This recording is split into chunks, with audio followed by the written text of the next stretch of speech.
Hi there. Welcome to Productivi-Tree. I'm Santi Tacoronte, and I'm here to help you succeed and be happier. In each episode, we'll explore new ways to work smarter, manage your time better, and grow as a person. We'll share fresh ideas, find ways to improve, and help you become your best self at work, in life. Join me as we learn and grow together on Productivi-Tree.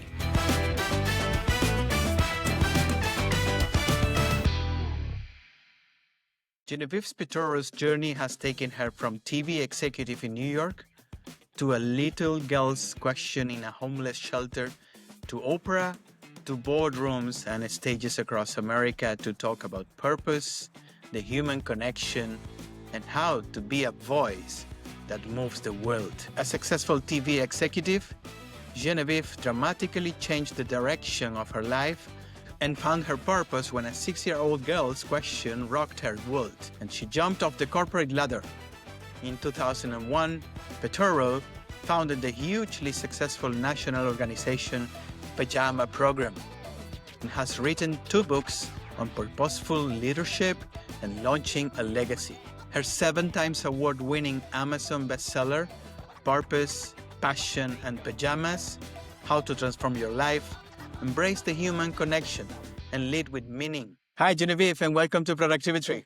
Thank you for this invitation. You went from a successful corporate career in TV, very successful, to founding Pajama Program, a movement that has changed thousands of lives. What was the moment that made you realize you had to walk away from the corporate world?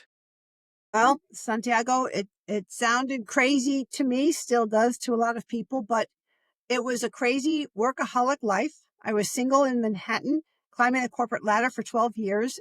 And one day, in a quiet moment in my apartment, I heard a voice in me for the first time ever say, if this is the next 30 years of your life, is this enough? And I heard that voice coming from inside me somewhere. And it really frightened me because I trusted it was coming from me, somewhere in me that was trying to tell me something really important. And literally within seconds, I knew the answer was no. I knew in 30 years, I might have more money, but I would still be racing, like crazy, trying to get ahead alone and really, really burnt out. So many people have similar thoughts. I've heard many of them. And they go like, okay, one day I'll do something meaningful. I'll fulfill my dream. But they never act on it. What makes you actually take the leap instead of just thinking about it? And what do you recommend people to do to get the courage to do what they really love? Well, I didn't think that there was anything else I wanted to do. I thought I wanted to be in the television business forever. But after a few seconds of really trying to just calm down from hearing all of that, I thought, I never really wanted to do anything else. I thought I just wanted to be in television. But seconds after that voice asked me about the next 30 years, I immediately remembered a television news spot where social workers and police were taking children out of a situation in a home that was abusive. And for some reason, that memory of just a few days earlier came to me. And my first thought was what I felt when I saw that news clip. It was awful watching these children being dragged out, knowing what had been happening and feeling that pain of those children. It rushed back to me. And I immediately said, I wonder if I could go and visit those kids or children like them after work. And, I don't know why things happen because sometimes they're out of the human realm. And I've learned a lot about having the universe support you when you're on purpose. And I did call the shelters and they welcomed me in. And slowly, as I went to read every few nights, once a week, my heart was there. All of a sudden, it was very different, and it was heart-led and heart voice driven. And I just kept following that because it was a pull, some pull. And I didn't know what it was yet. but it was soon to be revealed. Was there any fear of resistance when you left your career behind? Did you ever look back? And how did you push through it? Yes, there was a lot of fear, a lot of fear. And I didn't know what was happening to me because I'd been slowly losing any passion and any interest in that career. And I know I was showing that in my actions because I could see the way my colleagues and my bosses at the time were reacting. They didn't know why I wasn't a workaholic anymore. They didn't know what was happening. And I didn't let anyone know because I thought to myself, what if I tell them I really want to leave this and all I want to do is read to these children at night before they go to bed because of the situation they're in? It's breaking my heart. It sounded ridiculous even to myself. And I had a mortgage. I had bills. I couldn't reconcile what was going on between my head and my heart and my dreams that I thought I had and this unknown emotional pull. So it was very, very difficult. I've written a couple of books. The first one is a lot about how I took the jump, and it was financially a mess. When I finally told someone what I wanted to do, she laughed at me. She thought I was crazy. And I stopped telling anybody. And I tried to lead a double life until I had to make that move. And I didn't know what I was doing. It was full of fear and doubt and worry and financial stress for a while. You talk a lot about the heart of the matter. Mm. What is that? That's what that voice I heard is, your heart. We don't just feel emotion with it. It's talking to us. It's leading us and guiding us by how we feel physically a lot of times. And we need to pay attention and then train ourselves to go there first when we need an answer, when we're considering something, when something doesn't feel right, but we're doing it anyway. I've learned to stop, and I teach people to stop and feel your body, understand your body's trying to tell yourself something, and sit down and ask your heart, literally take a breath and just say, what am I meant to do in this moment? And what's going on here? And you will hear answers the more you listen and the more you ask, because that heart knows a lot more about you than about us than we realize. We hear a lot about work-life balance, but you're championing work-life purpose. What is the difference and how can people shift towards a more holistic work-life purpose? I like that. I would say work-life balance feels to me like you work really hard and you get a massage. You work really hard and you take a break and you spend more time with people that you love. Similarly, work-life purpose, I would say, is you take a break from the work to find and fulfill your purpose. Whether you make a switch and you decide that your purpose is more important as a career, and you're going to figure out a way to move into that career, purposeful career, or you bring whatever is purposeful to you that you put on the back burner into your life.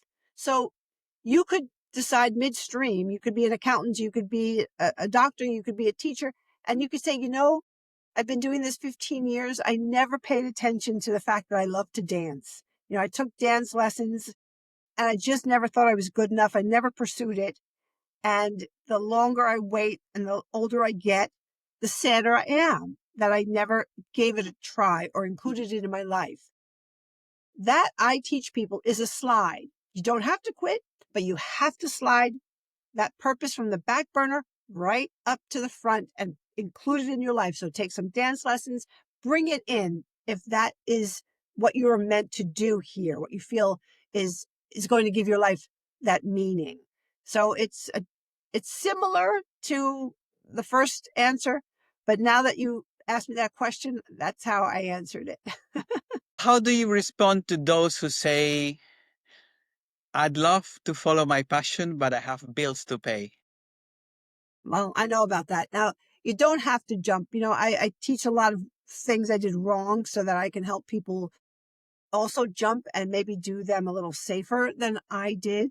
But if you can't quit your job, you have to do the slide. You have to figure out what that is. And you know what that is. We all know, if we take time to be honest with ourselves, what we love, whether it's animals, whether it's taking care of someone who is sick, or whatever that passion is, dance or singing or anything, to find a way to spend some time every week in that world. Find a way to slide it in. If it's impossible for you to see how you could make a financial change into that world, it'll make you feel that you are giving a gift to yourself when you are including that, for because it is a gift to yourself to include that purpose in your life. You turned an idea into a national movement.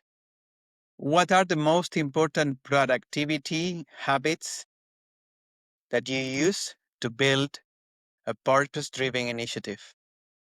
Well, I have thought a lot about that, and I do teach the 4 truths that I've learned. And so I will tell you what I have learned are the keys, the pillars to a successful, purposeful movement, and being a voice that moves the world. First, what we've been talking about, listen to your heart voice. You cannot inspire, you cannot fall in love with an idea that's not coming from your heart, that you don't feel is yours to do, is the gift that you were born with to share. The idea, the product, whatever it is, if it can help more people and contribute to forward moving humanity, if you believe in your heart this was yours to do, then you are on track. I think it's very difficult to turn something you don't feel that way about, you don't love with your whole heart, into something that can honestly, authentically inspire people. So first, listen to your heart voice. That's what you move forward doing and being. Second, the human connection is our best and often underused tool. The way that we grow anything is by sharing and trusting that not everybody has to support what we're doing and come and work with us and give their heart and be inspired, but you need your people, right? We all have our people. So I wasn't necessarily attracting people who wanted to give in the dog world, in the animal world, or someone who their heart was in helping cancer patients. But that's okay, because you find your people who resonate with your story, with what you want to do, because something in them is touched. So concentrate on talking to people, finding your people who will resonate with you. That's all you need, because they will speak louder and do more and take you further than the time you might spend trying to get numbers of people. Find those people that resonate with you. So the human connection. Number 3 is live with integrity outside of yourself. Do what you feel is going to move everyone forward, or as many people, put them in a better place, make them feel loved, make them feel comfortable, make them feel heard and listened to. Do something for the world that includes more people feeling loving, being loved more. So live with integrity outside yourself. And then the last one is, you have to understand, no matter how great your idea is, how hard you work, how smart you are, it is not the power of one that changes anything. It's the power of one another that moves mountains and moves people. And once we realize that, and we let others in, and maybe take a backseat ourselves sometimes, because just trusting others who have ideas when we don't, that's the fourth key to making the world a better place and being a voice that people want to support. Very powerful framework, Genevieve.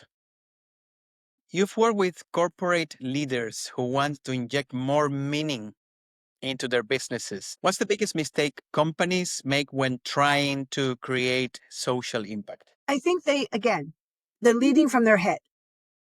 Hmm. I think if there are 2 things about companies getting involved in nonprofit in giving is first, what is your team? What do the people who work with you care about? Find out what everyone there cares about. Because if you decide for your purposes, you want to do this, whether it's something that's personal to you only, or whether it is an organization that's high profile. So you want to do it for profile reasons to be seen with that organization. Bring it back to what is heartfelt, not only in you, but in everybody that works with you. Because in order for everyone to participate, everyone's going to have to feel that they want to be part of whatever that organization is. So talk to everyone. Look at the options that are in your community. See where there's a really good, loving fit, because growth over time means you'll be investing in what their work is, and you want there to be this beautiful love story between your people and your organization and how you can benefit them and who they serve. And you want them to look at you as a partner, as a heartfelt partner, a partner who's doing this because it enhances lives, not only those they serve, but those who are giving. And again, with me, it all comes down to love. It comes down to the heart. And I think now more than ever, we need that. We need leaders, not the old fashioned bosses. We need leaders who are listening. We recently heard the term last year, or a couple of years ago, after COVID, the great resignation. Lots of people leaving their jobs. Is it because they found a meaning? Why do you think people is leaving so much corporate these days? I don't know that everybody found meaning yet, but they're looking. And I think that that's a process. There are some, of course, who realize that, and I did, it was a near death experience. We all thought, what if this is it? Have I spent the last 10 years, 20 years, 5 years in this job? And I may never be able to make another choice. And I think that was the beginning of reflecting on our lives. So I think that there are some people who made the jump immediately, some people who are taking it slow. But I think this is a big window for people to examine what they want to do for the next 30 years. And, it's difficult sometimes to take that break and try to find it because you have bills to pay. And you've been invested in something for so long. But I think we have to do that self-reflection. And I think there have to be ways for people to find a successful, purposeful life, even after 10 or more years doing something that, left them empty. You work with big leaders that drive big companies, big corporations. How do you convince these people responsible for hundreds of thousands of lives, shareholders, massive budgets, that they need to do and use more of their heart and less of their head? Well, most of the people that I work with find that there's a disconnect. So if they're doing very well, they don't need to figure out how to fix everything. There might be things that they have to fix here and there, but I work with the people who are feeling that, as you said, people are leaving. They don't know how to communicate, and they have to be honest. They have to be honest with themselves to say, I need to do something better. I need to rally people. I need to inspire people. How can I find that in me? Because sometimes I think we put this facade, we act a certain way because we think we're supposed to act a certain way, when really people just want to know you, want to feel that you are interested in them, at least to some degree, not just to show up and be a body moving a product. So I think if they realize that they can do bigger and better things, but they're not connecting somewhere that they already want to find a better way.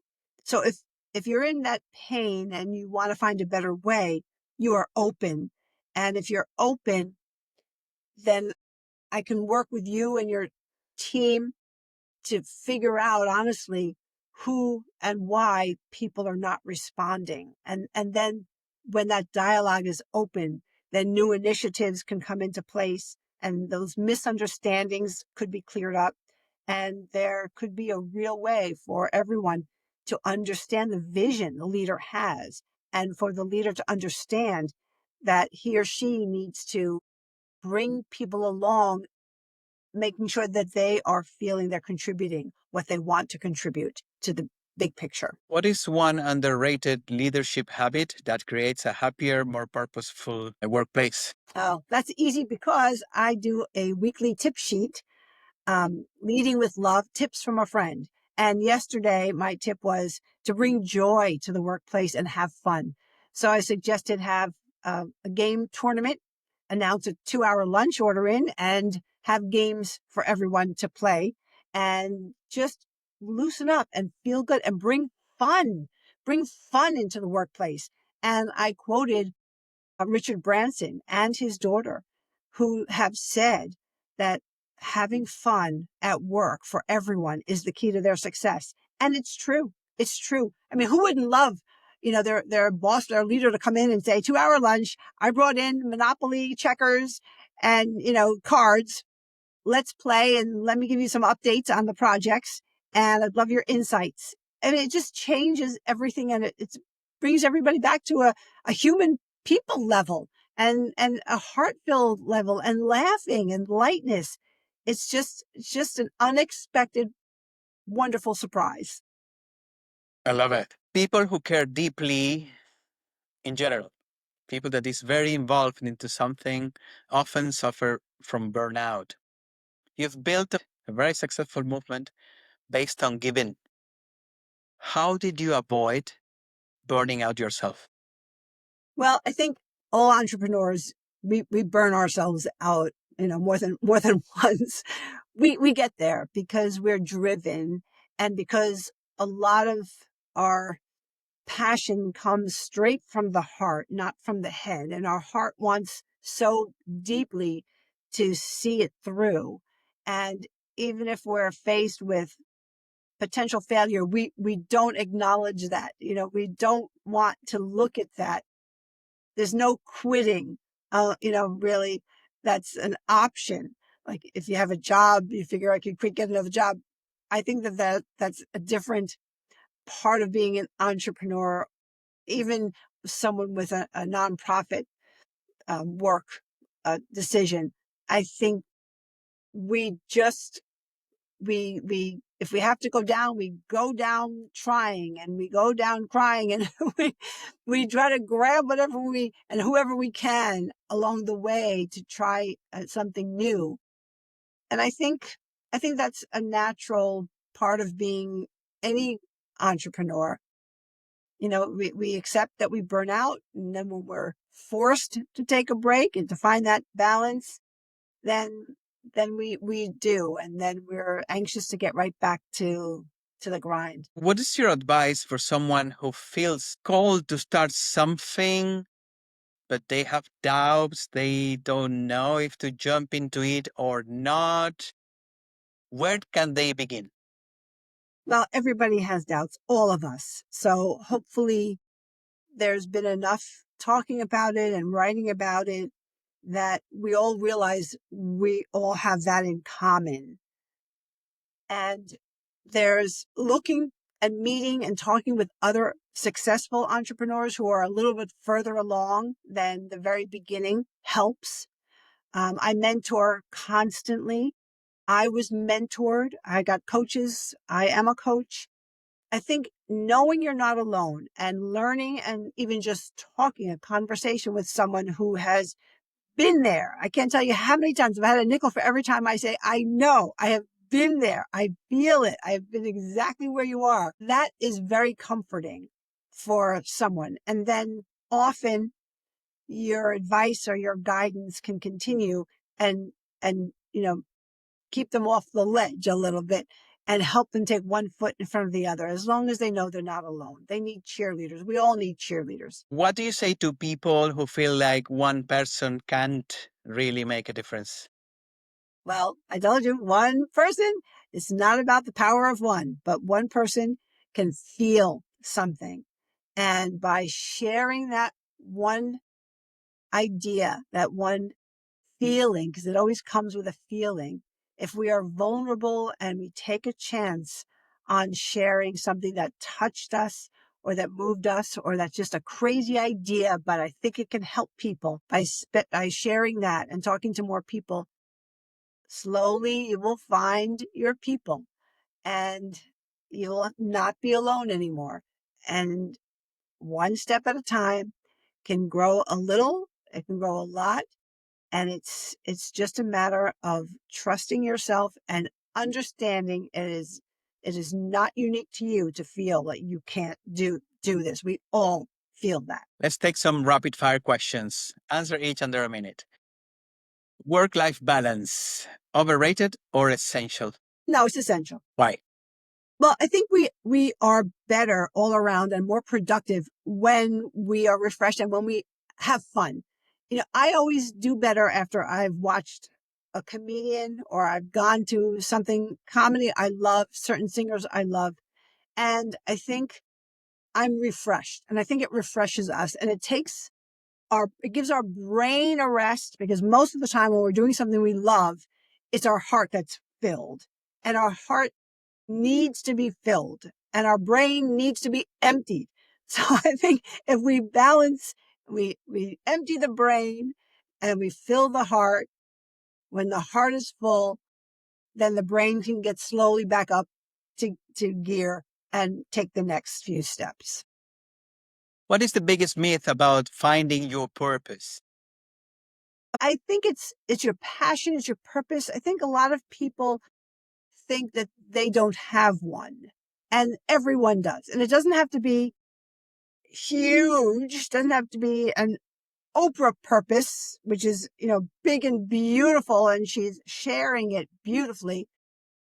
But if you love to work with animals, if you love to volunteer in a senior home, if that's what fills your heart, that's your purpose. It doesn't have to be grand. It just has to be yours. What is one book that changed your perspective on leadership?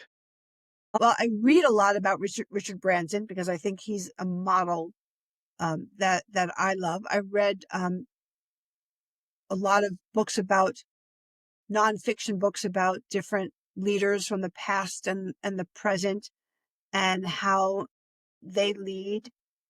I think Simon Sinek is a great leader, and I think he's writing a new book about friendship. The power of why is certainly has been influential to me as so many others. I prefer to watch love stories on TV and to read business love stories in my books. What's one thing people should stop doing if they want to be happier at work? Worrying, but I know that's almost impossible. I think, and the only way to do that is to have that balance, but it's not to have the balance where people say, okay, you have to do this to balance. Maybe you want to dance by yourself. Maybe you want to go to the library or the bookstore and sit in a corner with poetry books. Or maybe you want to listen to or watch 1940s movies. Be true to yourself. Find out what that is that you want to do. And if you have to do it alone because you think people will laugh at you, do it alone. I watch Hallmark movies by myself because everyone makes fun of me. I listen to country music in New York City. There's not even a country station anymore because not enough people want to listen to it, but I do. And a lot of times I listen to it in my car because my husband doesn't like it. My brother doesn't like it. You have to find and be true to yourself. Find what brings you that peace and joy. If you could give one piece of advice to your younger self, what would that be? No comparison. Don't compare yourself to anybody else. I think that's another flaw as humans that we carry. Besides being unworthy and all that, it all is the same thing, but we see someone else, another speaker, another leader, another author, another anything, and we want to do that, and we're trying to do that, and then we don't compare. We compare to the other person in such a mediocre way, and it's so hurtful and harmful for ourselves because we're unique. We're unique. And, we have to remember even that person who's made it still has those insecurities. And it's such a waste of time to compare yourself to others. If someone listening is inspired by your story and wants to start making a difference, what is the first step that they should take today? Well, certainly they can reach out to me on my website. I offer a free hour consultation just to listen, brainstorm, whatever I can do to help and support. And also on my website, there is an exercise at the top. It says how to find your purpose. And if you click there, there is an exercise for 90 minutes. And I know it helps people. And I think most people tell me they're pretty surprised at when they're honest with themselves and they spend that time alone and do what I say in the exercise, they find some revealing things about themselves.